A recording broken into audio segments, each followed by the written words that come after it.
ألم تر أن الله سخر لكم ما في الأرض والفلك تجري في البحر بأمره ويمسك السماء أن تقع على الأرض إلا بإذنه إن الله بالناس لرءوف رحيم وهو الذي أحياكم ثم يميتكم ثم يحييكم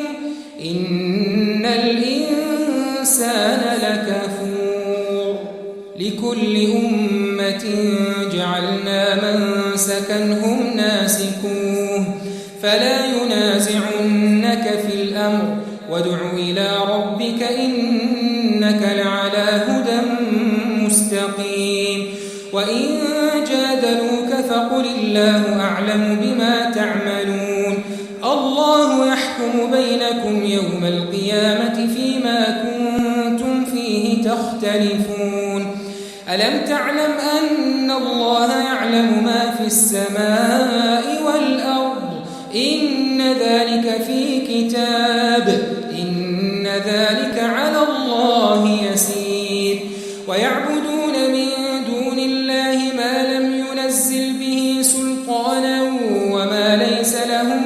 به علم وما للظالمين من نصير وإذا تتلى عليهم آياتنا بينات تعرف في وجوه الذين كفروا المنكر يكادون يسطون بالذين يتلون عليهم آياتنا قل أفأنبئكم بشر من ذلكم النار وعدها الله الذين كفروا وبئس